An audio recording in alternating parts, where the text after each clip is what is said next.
And we begin with defendant Donald J. Trump, back at his Mar-a-Lago home after facing his first taste of the criminal justice system as the first American president to be charged with a crime. And yet, when it came to holding Trump accountable for his crimes against the country, like using his tiny fingers to tip the scales of our federal elections, it was not the Department of Justice that brought these charges, but rather a local prosecutor in the state of New York. And Manhattan District Attorney Alvin Bragg is not alone. In Georgia, Fulton County DA Fani Willis is said to be getting closer to making her decision on whether to charge Trump for his attempts to tamper with the 2020 election. Somehow, it is falling on these two local prosecutors to redeem the soul of America as it pertains to Donald Trump and his willingness to cheat the system to try to win re-election. In doing so, they are bearing the brunt of that heavy lift, the security risk, the risk to their reputations. And they are doing this despite the fact that it is the literal job of our federal government to protect our federal elections. And yes, the DOJ, through its special counsel, is investigating Trump over his mishandling of classified documents and the events surrounding January 6th. But not this. Remember, it was the Southern District of New York that investigated and ultimately convicted Trump's former fixer, Michael Cohen, in part for violating campaign contribution laws pertaining to this very case at the direction of Individual One, a.k.a. Donald Trump. It is not surprising that former Manhattan DA Cy Vance said over the weekend that it was Trump's Department of Justice under Attorney General William Barr that asked his office to stand down in its investigation of the hush money payments at that time. But why is it that when Attorney General Merrick Garland took the reins at the DOJ, that the SDNY didn't continue its investigation? It speaks to how political the DOJ has become. And when I say political, I do not mean that in a partisan sense, but rather in a sense that they do seem to be acting with the political risks in mind. Because there really was no reason for the Southern District of New York to not pursue this case. Trump was out of office. He was not a candidate, just a U.S. citizen like you or me. The only reason not to pursue it, as I can see it, was some reticence on their part to take on this particular person, to pursue Trump in particular.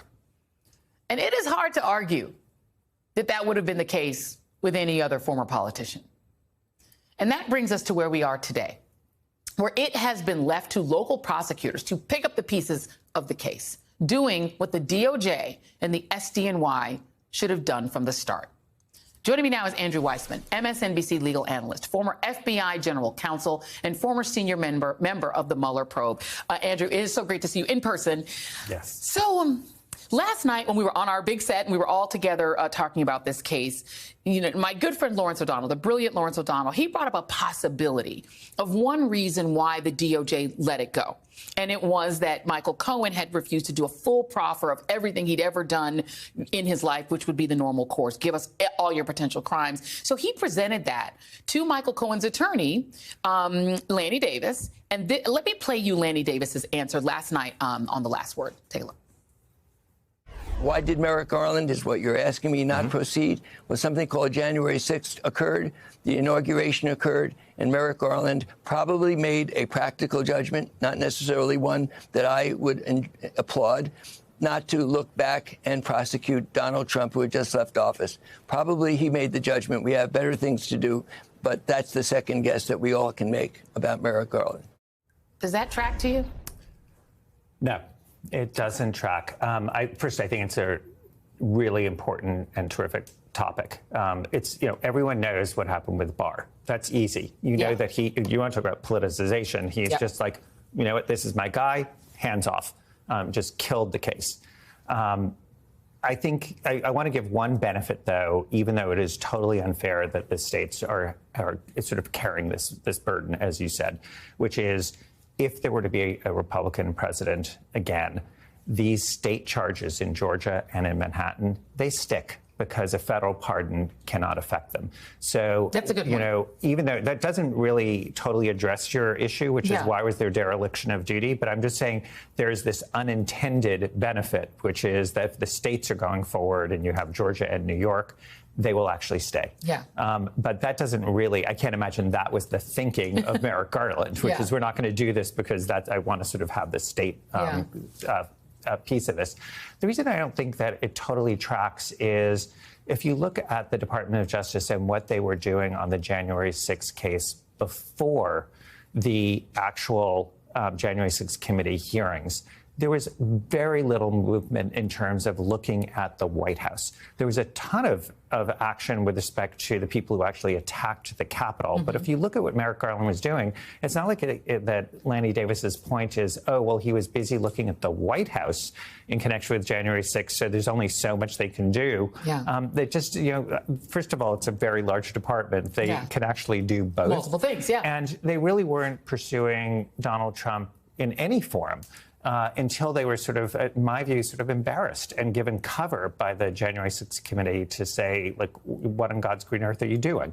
And you had many people on the committee who were very angry. The people who were former prosecutors on that committee were all saying, what is happening? Because they'd never seen a situation where Congress was out ahead of the Department of Justice.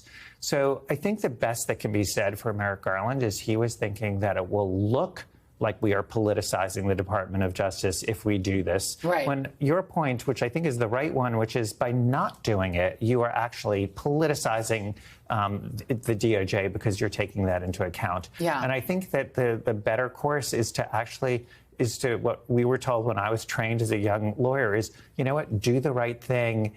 And that you'll know in your heart that's the right thing to do. And you know what? People on the left and the right and the middle might criticize you, but that's what comes with the job. And I remember when I was at the FBI, Director Mueller said, you are always going to be criticized, no matter what we're doing. So let's just stick to our guns and do the right thing. So I think it was probably the wrong judgment. I do think that Jack Smith now is where he needs to be, and is by all accounts that's going forward. But that time delay, we're all looking at the clock right now. There's going to be an issue because those charges, if they are brought, it's not going to be for some time. That's right. And we're all going to be sitting there thinking, is there going to be a trial before the election, or is all of this going to be for naught at the federal level?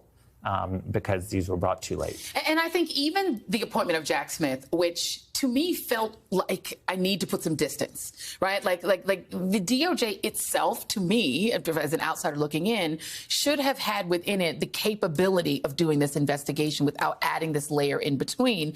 When you add the layer, that means Jack Smith had to get up to speed. I think it was overseas when he was first appointed. He was. And so you then have to have him get up to speed on the case. Then you start this investigation, which then delays it. And to your point, we are looking at the possibility that this state trial goes in January, right as the Iowa caucuses are happening, right as New Hampshire is happening, and that in between now and then, Trump could have already been, in the E. Jean Carroll case. You could have witnesses on the stand for that.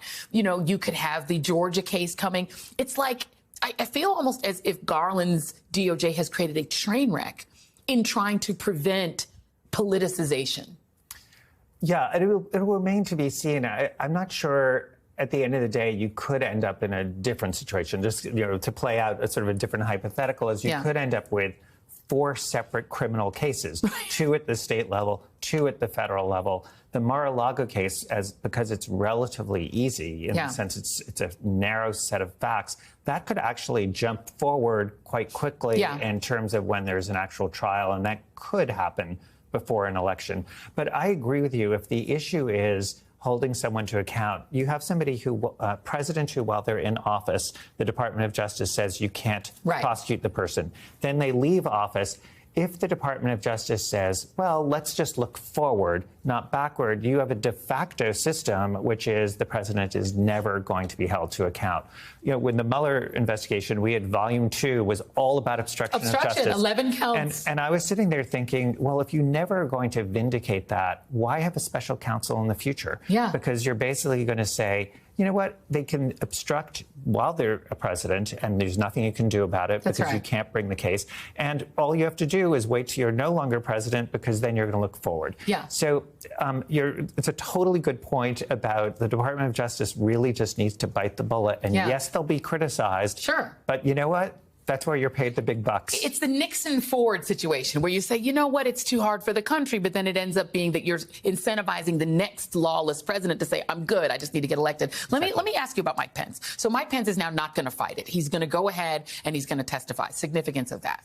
So I think that is really important to the January 6th case, one way or the other. If he has something to say that is beneficial to the former president, Jack Smith needs to know it. Yeah. You need to understand, is it something that is so exculpatory that you don't bring a case, or is it something that's said that you have an answer to, or conversely, is it something that is inculpatory? Yeah. And it may be some of both, but it's something that obviously needs to be ironed out. And I also think one great thing that Jack Smith is doing, and again, this is sort of an unintended consequence of it going from Garland to Jack Smith, is he's not wishy-washy. He's not saying, come on in and let's do an interview, like come on set, we'll just chat. Right. This is, you're going in the grand jury and we're going to lock you in a forum where there is a transcript and you're under oath and you can't back out and wiggle. Yeah. There will be an actual transcript. And I think that is the way you have to do public corruption cases. Yeah. There's so many people who don't want to have that. They want to not be tied down, as you know, from interviewing people. So it is really important, and it's great to see that Jack Smith is treating all these people as the way they would treat anyone else, and not looking at, gee, because of your prior job, I'm going to treat you differently. Yeah.